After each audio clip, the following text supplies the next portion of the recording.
Hello, I am Vishali. Welcome to my channel. Student, आप लोग कैसे हैं? एंड आई होप कि आप लोग घर में सुरक्षित होंगे और अच्छे से होंगे, यूनिवर्सिटीज़ के एग्जाम की तैयारी कर रहे होंगे। आज हम एक नई वीडियो डिस्कस करेंगे जिसमें हम डिस्कस करेंगे डिस्क्रीट मैथमेटिक्स का टॉपिक, जिसको कहते हैं POR। ओके, और इस वीडियो में हम लोग डिस्कस करेंगे POR, that is partial order relation के बारे में डिटेल में, पार्शियल ऑर्डर सेट के बारे में जिसको पो सेट भी कहा जाता है। तो PO सेट से रिलेटेड सारी इंफॉर्मेशन मैं आपको इस वीडियो में आपके साथ डिस्कस करूंगी। ठीक है, वो दोनों टॉपिक्स डिस्कस करेंगे, उन पे बेस्ड हम 3 या 4 क्वेश्चंस की प्रैक्टिस करेंगे। एंड आई होप कि एंड ऑफ द वीडियो तक ये टॉपिक आपके बहुत अच्छे से तैयार हो जाएंगे। ठीक है, पार्शियल ऑर्डर रिलेशन को स्टडी करने के लिए ये जरूरी है कि आपको 3 टाइप्स के रिलेशन की डेफिनेशंस आनी चाहिए, जिसमें पहला रिलेशन होता है रिफ्लेक्सिव रिलेशन। ठीक है, रिफ्लेक्सिव रिलेशन कहता है कि एक ऐसा रिलेशन R जो किसी भी सेट के ऊपर बनाया गया हो, वो रिफ्लेक्सिव तब कहलाता है अगर उस सेट का हर एक एलिमेंट अपने आप से रिलेटेड हो। दैट मीन्स, मैं इसकी डेफिनेशन एक बार पढ़ती हूं, a relation R on A set S is reflexive if A relate to A. Okay, A relate to A for every A belongs to A. So that means capital A जो set है उसके अंदर एक element A है। Okay, और यहाँ for every का है, तो हर एक एलिमेंट के बारे में बात की जा रही है। ओके, जिसको हम रिप्रेजेंट कर रहे हैं स्मॉल एलिमेंट से, इस तरीके से कि वो खुद से ही रिलेट हो। इस तरीके से अगर आपको किसी एक सेट के सारे एलिमेंट्स खुद से रिलेट होते हुए मिल जाएं, तो वो जो आपका रिलेशन बनेगा, ठीक है, वो जो रिलेशन बनेगा वो रिलेशन आपका रिफ्लेक्सिव रिलेशन कहलाएगा। ठीक है, अब मैंने यहाँ पे 3 एग्जाम्पल लिए हैं, इसके थ्रू मैं आपको समझा देती हूँ। जैसे हमारे पास एक सेट A है जिसके अंदर जो एलिमेंट्स हैं वो 1 2 3 हैं। ओके, अब हम रिलेशन अगर 1 की बात करें तो रिलेशन 1 में अगर आप देखो तो इसके अंदर एलिमेंट्स कैसे हैं, देखिए 1 1, जो ऑर्डर्ड पेयर्स हैं वो कैसे हैं, 1 1 1 2 2 2 3 3 एंड 2 3। अब A के अंदर एलिमेंट कैसा है, 1 2 3।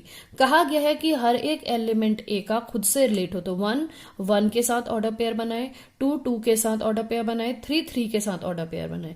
अगर आपको इस तरीके के ऑर्डर पेयर्स मिल जाते हैं सारे एलिमेंट से रिलेटेड, तो R1 आपका एक रिफ्लेक्सिव रिलेशन होगा।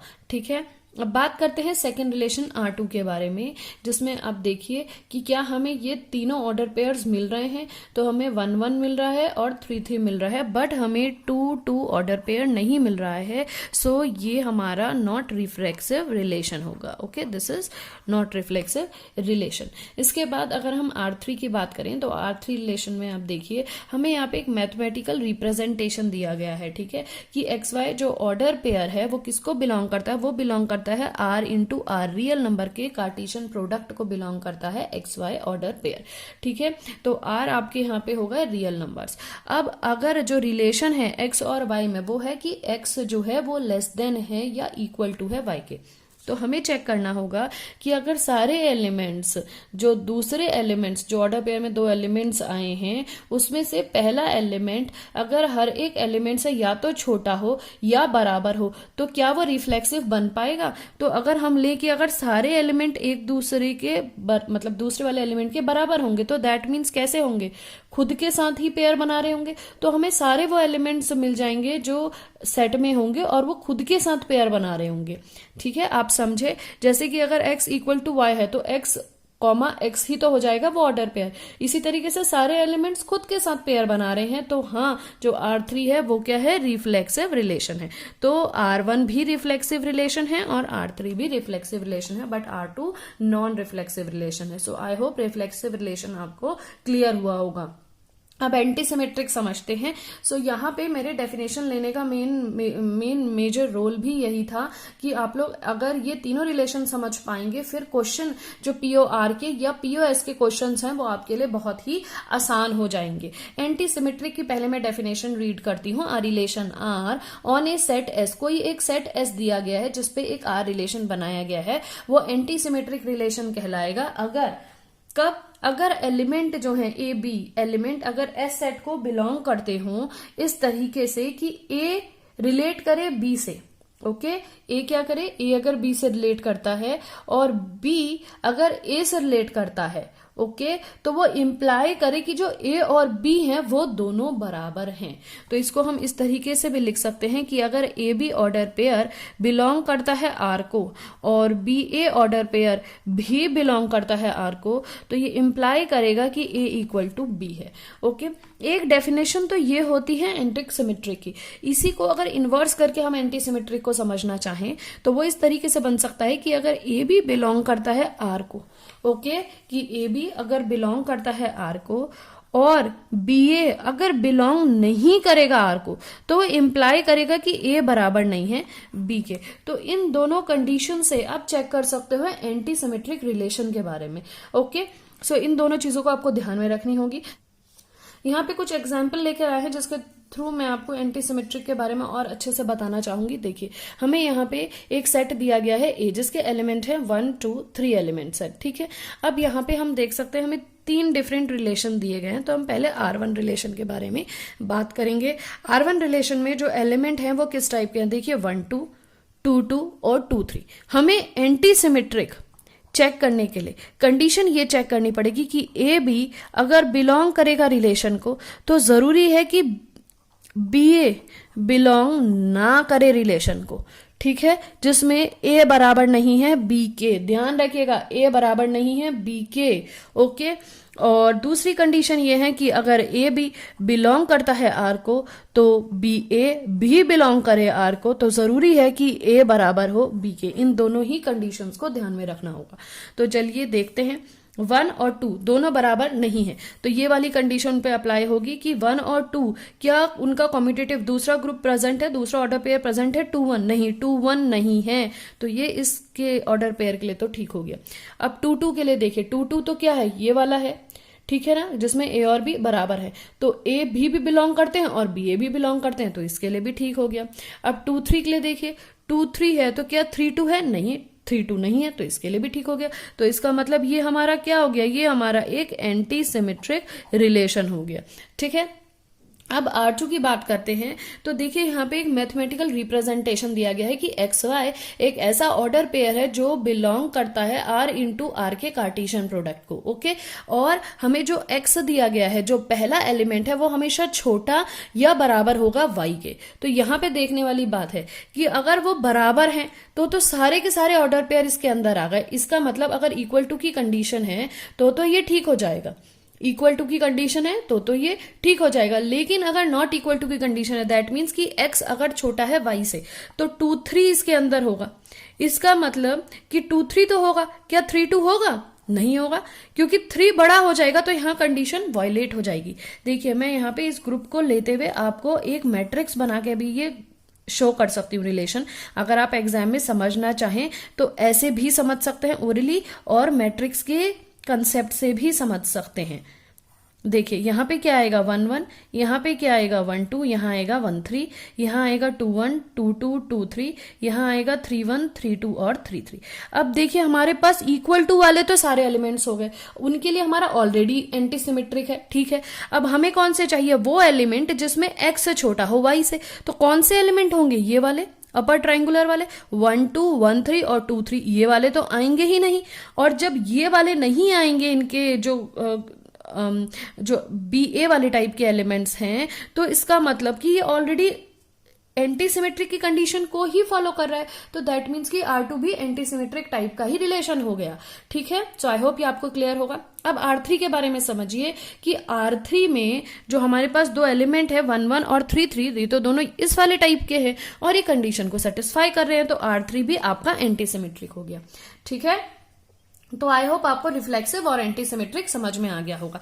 अब समझते हैं ट्रांजिटिव के बारे में। देखिए, a relation R on A set A is a transitive. अगर A भी एलिमेंट R के पास है और BC एलिमेंट R के पास है, तो वो इंप्लाई करेगा कि AC एलिमेंट भी R के पास होना चाहिए, ठीक है। इसको इस तरीके से भी लिख सकते हैं कि कोई एक एलिमेंट अगर दूसरे एलिमेंट से रिलेट कर रहा है, तो B किसी C एलिमेंट से रिलेट कर रहा है, तो वो इंप्लाई करेगी पहला एलिमेंट और तीसरा एलिमेंट भी उस सेट के अंदर, उस रिलेशन के अंदर होना चाहिए, ओके, जिसमें आपके A B C बिलोंग करेंगे सेट A को, ओके तो चलिए देखते हैं R1 को लेते हुए। 1 1 अगर है तो देखिए क्या 1 से स्टार्ट करते हुए दूसरा ऑर्डर पेयर है, हाँ 1 3 है।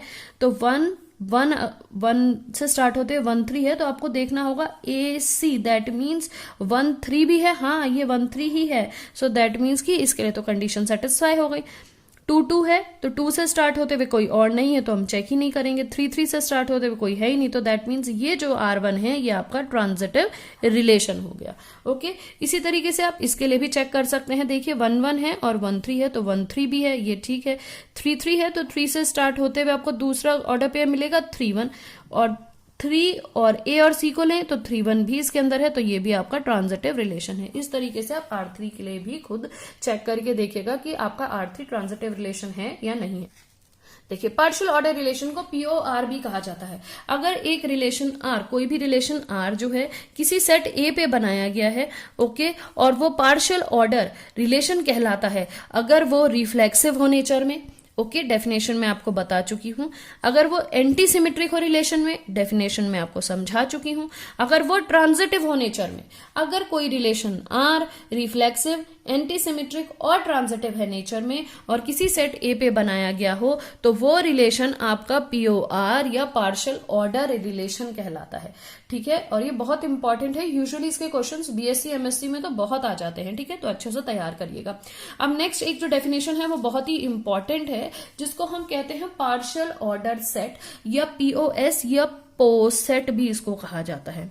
ठीक है, सो पोसेट में क्या है, एक्चुअली आपको पार्शियल ऑर्डर रिलेशन के बारे में पता होना चाहिए कि अगर कोई सेट S, ठीक है, जो सेट S है उस पे आपने पार्शियल ऑर्डर रिलेशन R बनाया है, तो set S partial order relation के साथ इस तरीके से अगर हम रिप्रेजेंट करें ब्रैकेट में S, R, this is called as your poset, ये कहलाएगा आपका पोसेट।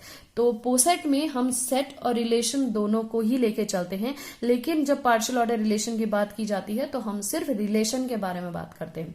ठीक है, लेकिन जब पोसेट की बात की जाएगी किसी भी क्वेश्चन में, अगर पूछा जाएगा कि proof that relation is a poset, तो आपको पहले उस सेट पे बनने वाले रिलेशन को ध्यान से स्टडी करना होगा। उस रिलेशन को रिफ्लेक्सिव, एंटी सिमेट्रिक और ट्रांजिटिव तीनों कंडीशंस को सेटिस्फाई करना होगा। उसके बाद वो सेट उस रिलेशन के साथ एक पोसेट बनाएगा, जिसको हम पार्शियल ऑर्डर सेट कहते हैं। ठीक है, तो चलिए यहाँ पे क्वेश्चन करते हैं। ये एक लॉन्ग क्वेश्चन है और बहुत बार यूनिवर्सिटीज में आ चुका है। ठीक है, और इसी तरीके के क्वेश्चंस की आप प्रैक्टिस करिएगा, चाहे वो न्यूमेरिक फॉर्म में दिया गया रिलेशन हो या फिर एक मैथमेटिकल रिप्रेजेंटेशन से दिया गया रिलेशन हो। ठीक है, सो लेट, ये डिवीजन का साइन है, so let division be the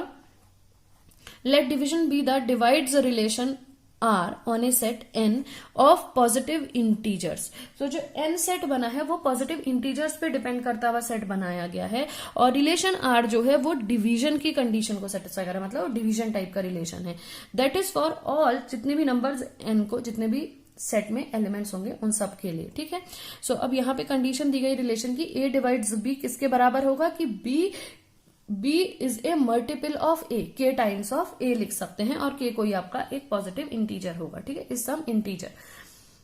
now prove, आपको प्रूव क्या करना है, प्रूव करना है that this symbol is partial relation on N। So ये जो सिंबल है ये आपका क्या है, एक पार्शियल रिलेशन है, तो दैट मीन्स हमें POR की कंडीशन को सेटिस्फाई करना है। तो चलिए यहाँ पे शुरू करते हैं इसका आंसर। सो देखिए, एज हमें शो करना है, एज टू शो, हमें शो क्या करना है कि R is POR, that means it is a partial relation. So what we have to prove? To prove R is reflexive relation, antisymmetric, and it is transitive in nature। ये तीनों condition को अगर हम show कर देते हैं तो जो हमारा R रिलेशन है, जो हमारा N सेट पे बनाया गया है, वो हमारा POR को सेटिस्फाई कर देगा। दैट मीन्स वो पार्शियल रिलेशन कहलाएगा। ठीक है, अगर वो ये पूछता कि POS दिखाओ, तो हम फिर यही सब कुछ करते और लिख देते हम N, R हमारा पोसेट है। आई होप ये अब आपको क्लियर होगा। ठीक है, लेकिन स्टेप्स यही रहेंगे। तो चलिए शुरू करते हैं, मैं स्टार्ट करती हूं प्रूफ। ठीक है, सो हमें डिवीजन का सिंबल लेते हुए शो करना है, तो सबसे पहले रिफ्लेक्सिव का लेते हैं, रिफ्लेक्सिव रिलेशन।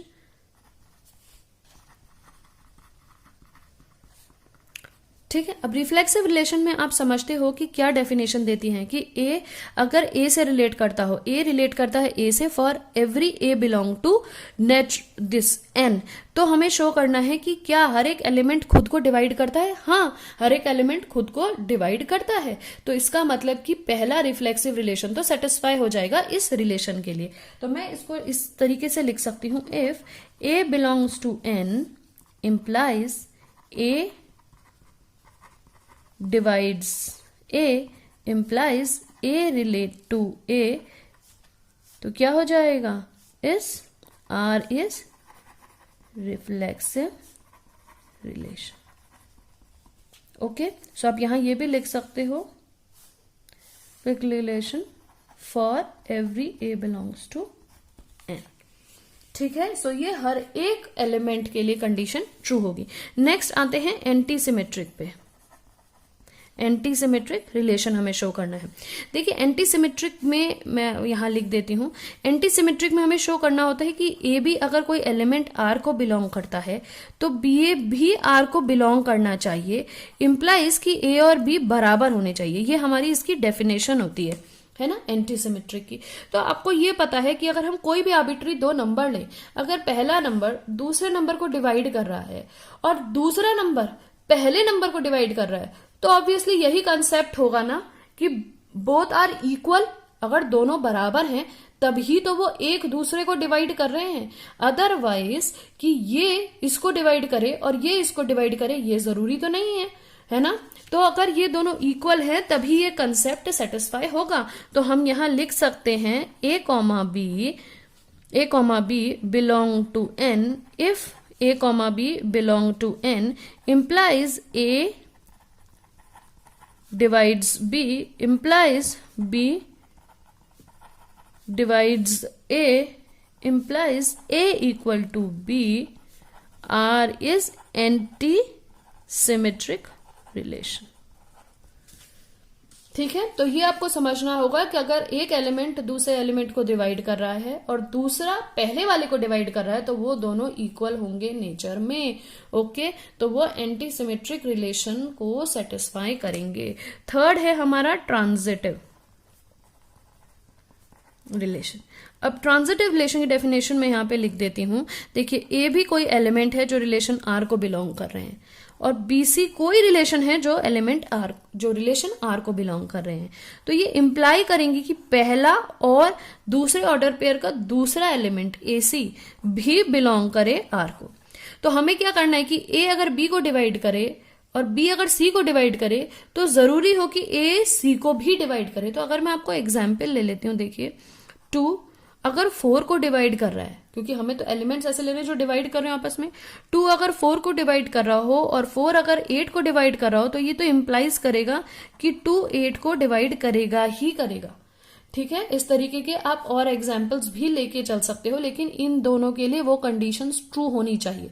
दैट मीन्स कि ए बी को डिवाइड करे, बी सी को डिवाइड करे, तभी ए सी को डिवाइड करेगा। तो इसलिए मैंने इस तरीके के एलिमेंट्स लिए हैं। ओके, तो ये जो ट्रांजिटिविटी की कंडीशन है वो सभी एलिमेंट्स के लिए ट्रू होगी। तो यहां मैं ये लिख सकती हूं, if A comma B comma C belong करते हैं एन को, that means integer, positive integer को या नेचुरल नंबर ही आप इनको कह सकते हो, तो ये इंप्लाई करेगा कि A divides B and B divides A, implies A divides, इसको सी कर लीजिए, ए डिवाइड्स सी। ओके, सो ये क्या इंप्लाई कर रहा है कि आर इज ट्रांजिटिव रिलेशन। ठीक है, इसी तरीके से आप और एग्जांपल्स लेके भी चेक कर सकते हो। जो क्वेश्चन में हमसे पूछा गया था कि division relation is A partial relation on N, जो कि पॉजिटिव इंटीजर है या नेचुरल नंबर ही आप इनको कह सकते हो, तो यहां हम लिख देंगे yes, R is partial order relation on N.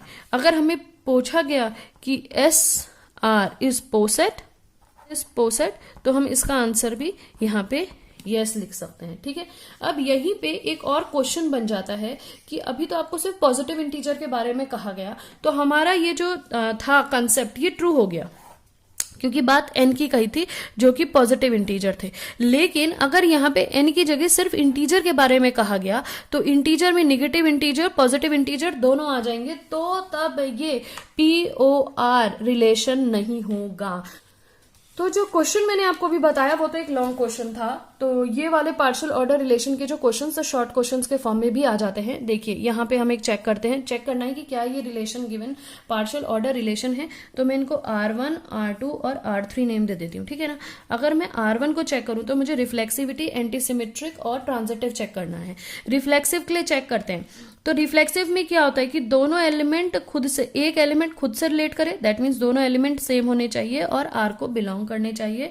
और यहाँ पे इस रिलेशन के अकॉर्डिंग जो ए होगा वो आपका Z इंटू जेड के सेट से आया होगा, दैट मीन्स कि इंटीजर के कार्टेशियन प्रोडक्ट से आया होगा। ठीक है, अब मैं लूं तो क्या मैं यहाँ पे रिलेशन से क्या समझू, रिलेशन की डेफिनेशन यहाँ क्या दी गई है। रिलेशन की दी गई कि first element minus second element का mod less than equal to 1 होना चाहिए। ठीक है, जबकि रिफ्लेक्सिव कहता है कि पहला एलिमेंट खुद से रिलेट करे, तो ए अगर ए से रिलेट करे तो वो लेस देन वन तो हो गई है ना। ये अगर खुद से रिलेट करे तो वो हमेशा किसके बराबर आएगा, इक्वल टू 0 ही आएगा, तो दैट मीन्स कि वो लेस देन 1 ही आएगा। तो यहाँ पे रिफ्लेक्सिविटी की कंडीशन सही हो जाएगी। फिर इसी तरीके से आप इसमें एंटी सिमेट्रिक चेक कर सकते हो। ठीक है, एंटी सिमेट्रिक के लिए आप क्या लेते हो कि ए बी अगर रिलेशन को बिलोंग करता है तो जरूरी हो कि बी ए उस कंडीशन को सेटिस्फाई ना करे।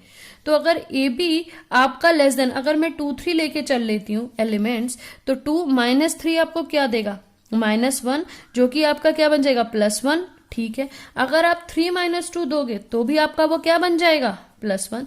तो दोनों देखिए क्या है, ए भी आपकी कंडीशन को सेटिस्फाई कर रहा है, बी ए भी कंडीशन को सेटिस्फाई कर रहा है, लेकिन ए और बी आपस में बराबर नहीं है, तो एंटी सिमेट्रिक में ये वाला रिलेशन वॉयलेट हो जाएगा। मैं आपको एक बार और बता देती हूँ, 2 - 3 करोगे तो भी आपको 1 ही मिलेगा, 3 - 2 भी करोगे तो भी आपको 1 ही मिलेगा, दोनों का आंसर सेम आ जाएगा। और लेकिन हमारा जो ए और बी है वो बराबर नहीं है, तो इसका मतलब ए बी भी बिलोंग करता है आर को, बी ए भी बिलोंग करता है आर को, लेकिन ए भी बराबर नहीं है, तो यहाँ से एंटी सिमेट्रिक रिलेशन वॉयलेट हो जाएगा, जिससे R1 रिलेशन जो है हमारा क्या होगा, पार्शियल ऑर्डर रिलेशन की कैटेगरी में नहीं आएगा। ठीक है, आई होप आपको क्लियर हो। ठीक है, तो आप R2 और R3 आप खुद एक बार प्रैक्टिस करके देख सकते हैं। ओके, सो इसी तरीके से आपको पोसेट और POR अगर रिलेशन समझ में आया हो तो प्लीज कमेंट के द्वारा जरूर बताइएगा। ठीक है, till then goodbye and take care.